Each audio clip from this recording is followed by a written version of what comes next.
નમસ્કાર, જય ભારત ન્યૂઝમાં આપનું સ્વાગત છે। અને બીજું સાહેબ, તમે આની અંદર મને સ્લેબ આપ્યા છે, આ તમે સ્લેબ આપ્યા છે, બરાબર છે। આ સ્લેબ જે છે એ હું 100 યુનિટ વાપરું તો મારે 25 રૂપિયા ભરવાના, ઉદાહરણ તરીકે।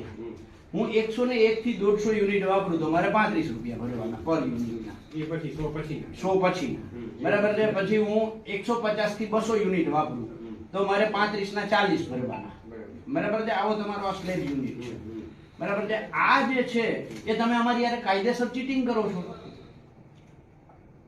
તમે 2 મહિને બિલ બનાવો છો, કાયદેસર 1 મહિને બિલ બનાવવાનું છે। 1 મહિને મારો 100 યુનિટ નો વપરાશ થાય, 2 મહિને મારો 250 યુનિટ નો વપરાશ થાય, એટલે મારા યુનિટ વધ્યા, યુનિટ નો જથ્થો વધ્યો, એટલે હું જે 25 રૂપિયા વાળા સ્લેબમાં હતો ત્યાંથી ડાયરેક્ટ 45 રૂપિયા વાળા સ્લેબમાં જતો રહ્યો। નહીં, એવું કઈ નથી। એવું જ થાય ને।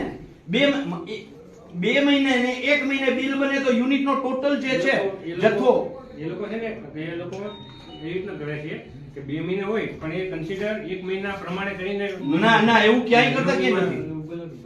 તો તમે દર મહિને બિલ શું કામ નથી બનાવતા?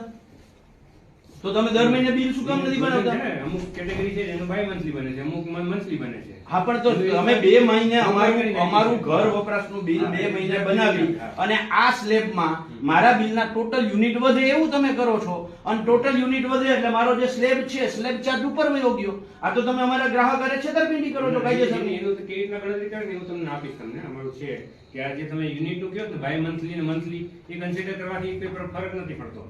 અરે ફરક તો પણ નથી પડતો તો મહિને મહિને બિલ બનાવો ને તમને શું કામ ભાઈ? તમે એનાથી 2 ફાયદા કરો। એક તો તમે એ કરો છો કે અમારા સ્લેબ ઉપર વયા જાય એટલે તમને વધારે પૈસા મળે, અને બીજું દર મહિને બિલ બનાવવાનો તમારો જે ખર્ચો છે એ 50% તમે ખર્ચો ટાળી નાખો છો। અને જે નોટિસ તમે આપી છે મને, આ નોટિસ જે આપી છે સાહેબ, આ નોટિસ તમે 2003 ઇલેક્ટ્રિસિટી એક્ટ ની કલમ 56(1) મુજબ આપી છે, બરાબર છે। આ 56(1) છે તમારી સામે। 56(1) નો પાર્ટ બી, બરાબર છે, એની અંદર બહુ સ્પષ્ટ લખ્યું છે કે 6 મહિને તેમના અને લાયસન્સ ધારક વચ્ચેના કોઈ પણ વિવાદના નિરાકરણ સુધી તેના દ્વારા અગાઉના 6 મહિના દરમિયાન ચૂકવવામાં આવેલા વીજળીના સરેરાશ ચાર્જ ના આધારે ગણતરી કરેલ દરેક મહિના માટે, શું લખ્યું છે? દરેક મહિના, દરેક 2 મહિના માટે નહીં, દરેક મહિના માટે તેમના પાસેથી બાકી રહેલ વીજળી ચાર્જ જે ઓછું હોય તે, બરાબર છે।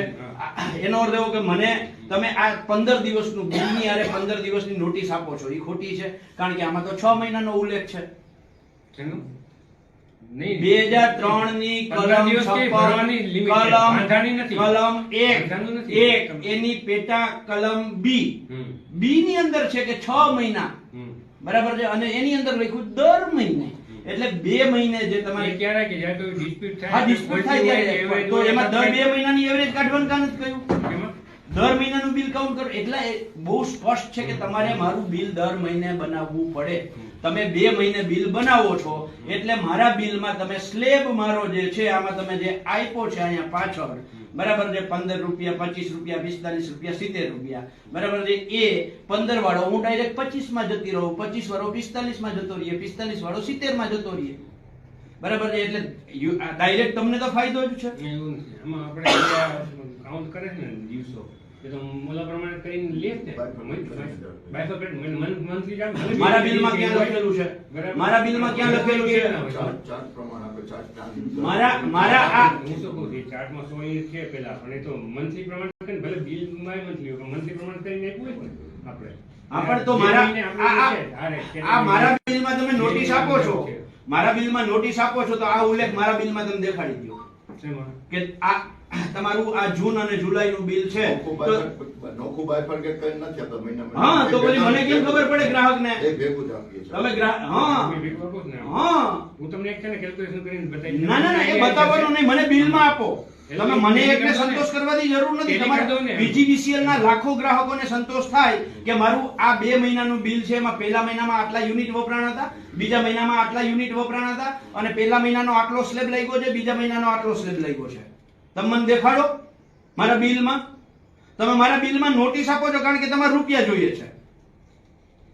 મારા બિલમાં જે ઇન્ક્લુડિંગ નોટિસ નથી આપવાની ઈ નોટિસ તમે આપો છો, કારણ કે તમારે રૂપિયા આપવાના છે ને તમારે જે આપવાનું છે એ આમાં ક્યાંય કરતા ક્યાંય તમે મને જાણ જ નથી કરતા.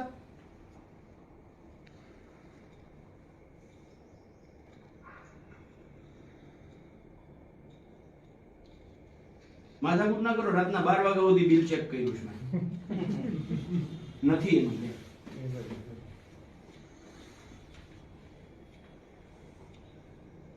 એટલે આ કાયદેસરનું પીજીવીસીએલ અમારી સાથે ફ્રોડ કરે છે, ના ફ્રોડ ગ્રાહકો સાથે ચીટિંગ કરે છે. ફ્રોડ કરે એવું નથી. તમે જે કહો છો ને એ હું ચર્ચા કરી તમને કઈ આ તો બિલ સોલે કરી નહીં, બિલની અંદર આપો તમે. લાખો ગ્રાહકોને પીજીવીસીએલ, યુજીવીસીએલ, ડીજીવીસીએલ, એમજીવીસીએલ જો ફ્રોડ ના કરતું હોય તો આ બિલની અંદર આપવામાં વાંધો શું છે? આ જે નોટિસ આપો છો બરાબર, તે આ નોટિસ નથી આપવાની, આ નોટિસ કાઢી નાખો અને એની જગ્યાએ ઓલું નાખી દો. ઇન્ક્લુડિંગ નોટિસ તમે મને આપી જ ના શકો. શું કામ આપો છો ઇન્ક્લુડિંગ?